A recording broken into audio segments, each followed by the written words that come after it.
All right, let's dive in. Today, we're going to pull back the curtain on all that science content we know and love. We're going behind the scenes, the articles, the videos, and the familiar faces that literally shape how we see the universe. And we're going to uncover some really fascinating and, yeah, sometimes surprising hidden patterns. So let me ask you something. Have you ever been scrolling through your phone or maybe wandering through a bookstore and you get this weird feeling of, well, science deja vu? You know that feeling like, wait, haven't I seen this story before? Or didn't I just hear that name a couple days ago, but somewhere else? Maybe you see this iconic face, Carl Sagan's, and then you hear Neil deGrasse Tyson's name pop up on a podcast. You read an article about the classic origin story of Popular Science magazine. And then, what do you know? National Geographic gets recommended to you again. Well, if it feels like you're caught in a loop, it turns out that feeling is definitely not just in your head. It's a real, measurable pattern. The research has a fancy term for it, thematic redundancy. But honestly, I think it's way better to call it what it is, a science media echo chamber. You know, where the same stories, the same people, and the same publications just bounce around and get louder and louder each time. So take this timeline of popular science, for instance. The really big moment here is that pivot in 1915, when it went from this super dense academic journal to a fun, easy read for everybody. What's wild is how often this exact story is told and retold as like a key moment in the history of science communication. It just shows up everywhere. And hey, it's not just the origin stories. Just look at pretty much any list of the best or top science magazines out there. You're going to find this same core group of legacy publications over and over again. It creates this kind of A-list, which just keeps reinforcing the idea that these are the main, most important places to get your science news from. In this echo, it absolutely applies to people too. There's this super consistent narrative that draws a straight line from Carl Sagan to Neil deGrasse Tyson.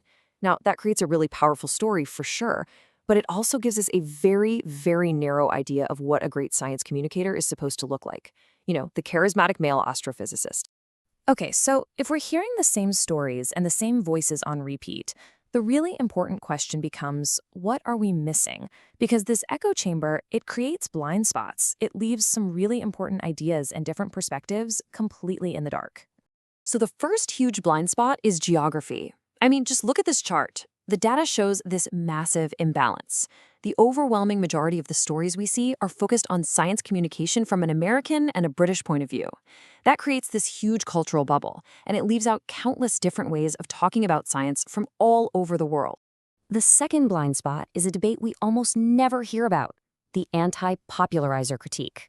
See, we're always celebrating making science simple and accessible. But there's this whole other point of view, mostly from inside academia, that argues that when you oversimplify things, you can actually harm the science itself by stripping out all the crucial nuance and rigor. That side of the story, we rarely get to see. This whole tension is captured perfectly by something called the Sagan effect. It's this very real professional risk that academics can face if they become big public figures. Their peers might start seeing them as less serious scientists. It just goes to show you how deep that friction between academic research and public communication really runs.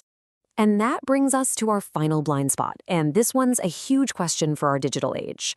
With the massive rise of independent creators, you know, the YouTubers and podcasters we all follow, how exactly do they fund their work without their sponsors compromising their objectivity?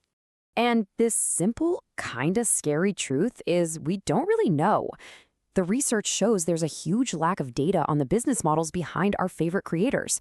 We just don't have a clear picture of how they walk that tightrope between commercial sponsorship and unbiased reporting, which is a massive piece of the puzzle we're missing. Okay, so we've seen the echoes, we've explored the blind spots, but why does any of this actually matter to you? Well, because recognizing these patterns is the absolute first step to becoming a more critical, more savvy consumer of science. At the end of the day, it really comes down to this. The media we consume doesn't just inform us, it literally frames our reality. The stories we see and hear all the time, they shape our world. But the stories we don't see are just as important because they define the absolute limits of our understanding. So I'm going to leave you with a challenge. The next time you're watching a video or reading an article about some cool new discovery, just take a second and ask yourself, who is telling this story? And maybe even more importantly, whose story isn't being told here? It's a simple question, but it can change everything. Thanks for exploring this with me.